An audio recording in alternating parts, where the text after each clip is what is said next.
Start. बोलो। मैं राजेंद्र प्रसाद पंचाल, प्रदेश कार्य समिति भारतीय जनता पार्टी राजस्थान प्रदेश। मैं बड़े दुख के साथ इस संकट की परिस्थितियों में प्रजातंत्र पर जिस प्रकार का कुठाराघात पश्चिम बंगाल में देखने को मिल रहा है, उसको देखते हुए मेरा मन 3-4 दिन से बड़ा विचलित है। और इसी कारण मैं इस वीडियो के माध्यम से देश के महामहिम राष्ट्रपति महोदय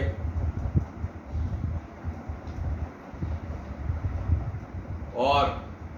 देश के विष्णु भगवान के अवतार परम श्रद्धेय सम्मानीय आदरणीय नरेंद्र जी मोदी प्रधानमंत्री महोदय भारत सरकार और लौह पुरुष श्री नितिन गृह मंत्री अमित जी शाह और पूरे उनकी कैबिनेट और विशेषकर पश्चिम बंगाल के महामहिम राज्यपाल श्री जगदीश जी धनखड़ साहब से हाथ जोड़कर विनम्र प्रार्थना करना चाहता हूँ। 75 साल के प्रजातंत्र के इतिहास में हमने 45 साल से राजनीति में कदम रखा। ऐसा तांडव और ऐसा अप्रजातांत्रिक तरीका हमने इस भारत जैसे महान देश में कहीं नहीं देखा। जिस प्रकार पश्चिम बंगाल में तृणमूल के गुंडों ने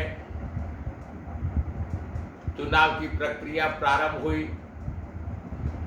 उस दिन से लेकर आज तक जिस प्रकार का हिंसा का वातावरण पूरे प्रदेश में फैलाया, और उसके पहले 2018 में हमने देखा पंचायत राज के चुनाव हुए। उस समय भी भारतीय जनता पार्टी के कार्यकर्ताओं का जिस प्रकार हिंसा के माध्यम से उनके साथ अमानवीय व्यवहार तथा उनको मकान जला देना, उनकी हत्याएं कर देना, और उसके बाद चालू चुनाव में भी इस प्रकार की हिंसाओं की वारदात हुई। चुनाव आयोग ने चुनाव के दरमियान केंद्रीय सुरक्षा बल और केंद्रीय रिजर्व फोर्स को भेजकर जिस प्रकार शांतिपूर्वक मतदान कराया, और चालू मतदान में भी नंदीग्राम जैसे में जिस प्रकार का हादसा हुआ, जिस प्रकार भारतीय जनता पार्टी के कार्यकर्ताओं के साथ घटनाएं घटी, ये मैं समझता हूँ एक काला धब्बा इस प्रजातंत्र के इतिहास में पृष्ठों पे लिखा जाएगा। जब चुनाव हो जाता है, प्रजातंत्र में जिसको बहुमत मिलता है उसकी सरकार बनाते, सरकारें आती है और जाती रहती है, लेकिन प्रजातंत्र अमिट है। प्रजातंत्र बचना चाहिए, और जीतने के बाद जिस प्रकार की विनम्रता आनी चाहिए, वो विनम्रता नहीं आकर वहाँ की कल ही शपथ ग्रहण की हुई मुख्यमंत्री महोदया ममता बनर्जी को मैं बधाई तो देना चाहता हूँ, लेकिन जिस प्रकार के उनके वक्तव्य रहे चुनाव के समय में और चुनाव के बाद में जैसा उनका ट्रेलर चल रहा है, और जिस प्रकार पूरे पश्चिम बंगाल में जगह जगह हिंसा का तांडव, भारतीय जनता पार्टी के कार्यकर्ताओं को ढूंढ कर मारा जा रहा है, और विशेषकर हमारे राजस्थान के मारवाड़ के जो व्यापारी बंधु वहाँ पर अपनी आजीविका उपार्जन के लिए जाकर वहाँ के राजस्व में बढ़ोतरी करने का काम कर रहे हैं, उनके साथ जिस प्रकार का अत्याचार हो रहा है, ये बड़ा ही दयनीय और असहनीय और एक विडंबना भरा दृश्य हमारे सामने उपस्थित हुआ है। प्रजातंत्र में हम सब ये मानते हैं हिंसा को स्थान नहीं होना चाहिए, और देश में 1947 से लेकर आज तक चाहे केंद्र सरकार हो चाहे राज्यों की सरकारें हो, बिना हिंसा के सत्ता का हस्तांतरण हुआ है। ऐसा पिछले हम 75 साल से देश में देखते हुए आ रहे हैं। लेकिन जिस प्रकार पश्चिम बंगाल में तृणमूल के गुंडों और वहाँ की अफसरशाही और ब्यूरोक्रेट ध्यान नहीं देने के कारण जिस प्रकार के हालात वर्तमान में वहाँ पर निर्मित हो गए हैं, मैं करबद्ध भारत के रामनाथ जी कोविंद महामहिम राष्ट्रपति महोदय और प्रधानमंत्री माननीय नरेंद्र मोदी जी से दोनों हाथ जोड़कर करबद्ध प्रार्थना करता हूँ कि ऐसी संकट की घड़ी में जब राम मंदिर को लेकर आंदोलन चल रहा था, बाबरी मस्जिद का विध्वंस हुआ, तो उस समय ऐसी कोई हिंसा पूरे देश में नहीं भड़की थी। लेकिन हिंसा की आशंका को लेकर उस समय भी हमने देखा उत्तर प्रदेश, हिमाचल प्रदेश, मध्य प्रदेश, राजस्थान आदि प्रांतों में तत्कालीन प्रधानमंत्री नरसिंह राव ने सरकारें भंग कर दी थी, विधानसभाएं भंग कर दी गई थी।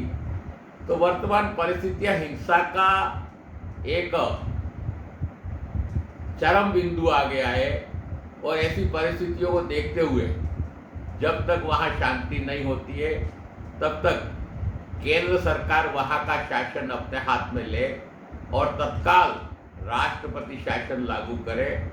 और प्रवासी जितने भी पश्चिम बंगाल में स्थापित हैं और विशेषकर हमारे हिंदू कम्युनिटी के लोग जो भारतीय जनता पार्टी के पक्ष में थे, भारतीय जनता पार्टी के लिए काम किया, क्योंकि मैं समझता हूँ कार्यकर्ता हमारा नींव का पत्थर होता है,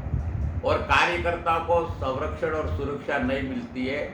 तो वो मन से टूट जाता है, और इसका असर अखिल भारतीय स्तर पर पड़ना स्वाभाविक है। तो तत्काल राष्ट्रपति शासन लगाकर और वहाँ तृणमूल के गुंडों के साथ सख्ती का बर्ताव किया जाए, उनके खिलाफ मुकदमे दर्ज किए जाए, उनको न्यायिक प्रक्रिया से सजा दिलवाई जाए, और जब तक शांति स्थापित नहीं होती है तब तक वहाँ की विधानसभा को निलंबित किया जाए। यह मेरी पुरजोर शब्दों में मांग है। और दूसरा, मैं पूरे देशवासियों को, पूरे राजस्थान के हमारे 8 करोड़ जनता से ये प्रार्थना करना चाहूँगा कि वर्तमान में जिस प्रकार कोरोना की दूसरी लहर पूरी तेज गति से पूरे राजस्थान में चल रही है, राज्य सरकार ने भी कदम उठाए हैं, लेकिन हमको आत्म अनुशासन का जो ये कोविड-19 के नियम के अंतर्गत राजस्थान में जिस प्रकार का प्रतिबंध लगाया है, उसकी अक्षरशः पालना करते हुए मैं कैसे सुरक्षित रहूं,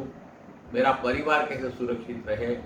मेरा मोहल्ला कैसे सुरक्षित रहे, मेरा गांव कैसे सुरक्षित रहे, मेरा प्रदेश किस प्रकार सुरक्षित रहे, उस भावना को लेकर आत्म अनुशासन के आधार पर इस कोविड-19 का मुकाबला करें। और मैं प्रदेश के समस्त स्वयंसेवी संगठनों, धार्मिक संगठनों से पुरजोर मांग करता हूँ, निवेदन करना चाहूँगा कि इस मानवीय विपदा में अपने क्षमता के अनुसार श्रीमंत लोग आगे आकर पीड़ित मानवता जिस प्रकार इस महामारी से ग्रसित होकर जानवरों की तरह रोज सैकड़ों लोग मर रहे हैं और ये बीमारी सीमा से बाहर हो गई है, ऐसे लोगों को सहायता पहुंचाने के लिए अपने हाथ बढ़ाएं। आगे आए और पूरे देश और प्रदेश और अपने क्षेत्र को बचाए और हर संभव सहायता मानवता के आधार पर करने का कष्ट करें। यही मेरी विनम्र दोनों प्रार्थनाएं हैं। आप सब, मैं समझता हूँ, इस विषम परिस्थिति में अपने आप का समर्पण इस देश के लिए, इस प्रदेश के लिए, अपने क्षेत्र के लिए करेंगे। धन्यवाद। जय हिंद, जय भारत।